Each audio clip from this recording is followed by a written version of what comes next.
It's time for some Monday motivation, and someone who puts a smile on my face every Monday when I see her is Gloria Dozier. Now, she is a LinkedIn visibility coach, lead consultant at the Inspired by Gloria Academy. She teaches mid-senior level career women how to build visibility and, of course, establish thought leadership when it comes to LinkedIn. They get recognition they deserve, and of course they earn more, climb higher up that corporate ladder. And today, we're going to be talking about personal branding and visibility. Now, there are a lot of trends that have come about in 2021, and there's some mistakes people are also making. Today, we need to talk about those. Welcome back, Gloria. Amazing. I'm so glad to be here. I love being here. All right. So personal branding and visibility needs a definition before we even go into what is trending right now. So let's give a basic definition of what that is. So basic definition of visibility is the art of letting people know what you're capable of achieving, letting the right people know what you're capable of achieving. When I think of branding, I think of what comes to mind when I see this person's picture or page online right now, or maybe I see them in the paper. So for instance, if I ask you to tell me what my brand was, what would you tell me?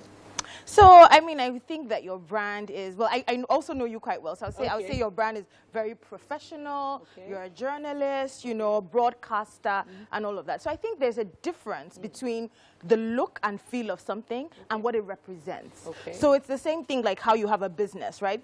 You can have all the logos and all of that, but if you're not quite sure of what that represents and how you are going to communicate what that represents, then you're putting the cart before the horse.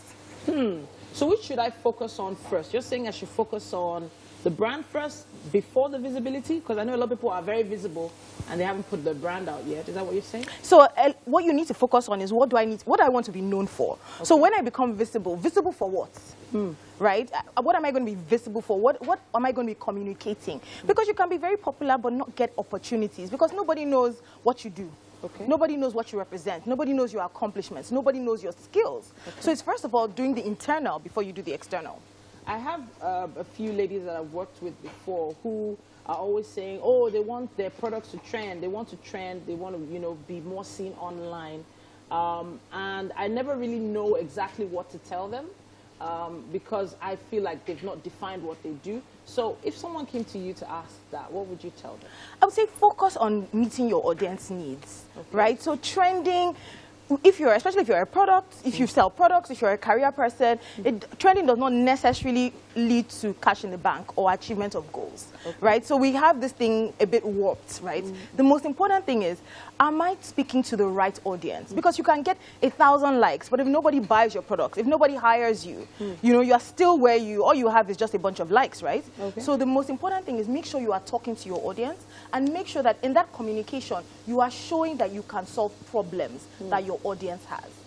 All right, so let me give a basic idea. Okay, so one of the people that came out of this very famous reality show, the one that's giving out a lot of money these days, and they have hundreds of thousands of followers.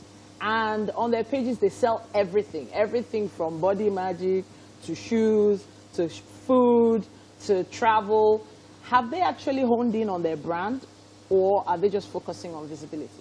So, I mean, it really depends on what this person's goal is. So if you want to be a motivational speaker, if you want to do all about women empowerment and things like that, then it's okay to be doing all of that, right? But then the danger with those kind of things is that once you don't define your niche quickly, you're going to have those kind of competitions. You're going to have new sets of winners.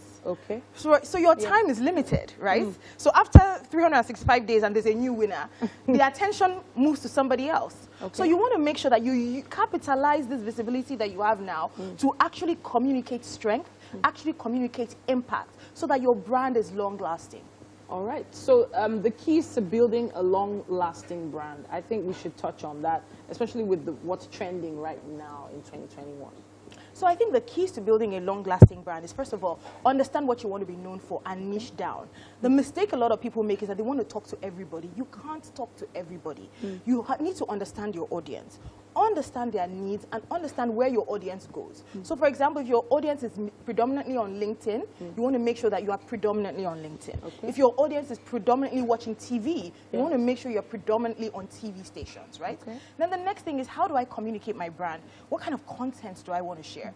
And that is then understanding what are the challenges that your audience has that you can solve, and creating content around that.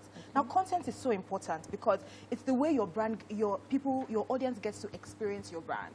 So you want to make sure you're doing things like videos, microblogging. So the days of writing these long articles and everything, you know, it's coming to a slow but sure end at some point, right? So you want to make short bite-sized articles that really leave a punch, right? You want to make sure that you're networking with the right people, and then you're networking globally. Right? So this idea of always focusing on your local niche, it's great to be known locally, but you need to start extending your brand globally as well. All right. So, you know, you touched on mistakes. It feels like there's a long list of mistakes that a lot of people are making. I know we're not going to name names of who's making them, but give us a few.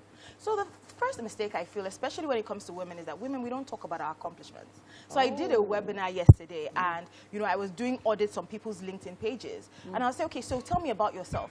And they would tell me about themselves, but that information is not online, right? So as an employer, as somebody who is looking for a service provider, if I come across your LinkedIn page, I don't know what you can do for me. So that's the first mistake, not talking about our accomplishments, and then not showing up correctly, right? So not creating the right kind of content that communicates who you are and the problems that you solve. Those are some of the mistakes.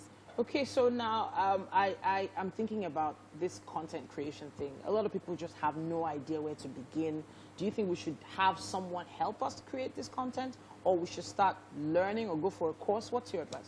So my advice is, first of all, understand what you want to communicate. And then if you don't have time, you can always bring someone in for you. The mistake a lot of people make is that they haven't, first of all, understood what their brand is. And then you bring in someone, and the person is just doing the most, and you can't even measure the impact, right? So first of all, understand what your brand is about, what you want to communicate, and how you're going to measure results. And then if you don't have time to do it yourself, you can always bring in somebody to help.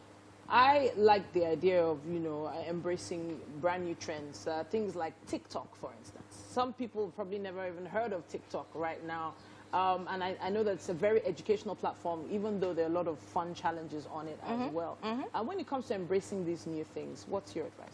So I think it's always great to embrace technology, right? Technology is fast moving, and if you want to be a brand, you want to be a thought leader that is known, it's very, very important that you're also embracing new trends. So I'm all for embracing new trends, embracing technology, understanding how it works. My biggest fear is that in 5 years, I'm asking my kids, how do you do this? How do you do that? You know, that's my biggest fear. So I'm all for embracing technology. All right, then. Now, Glory Edozian is amazing. You should check her out online.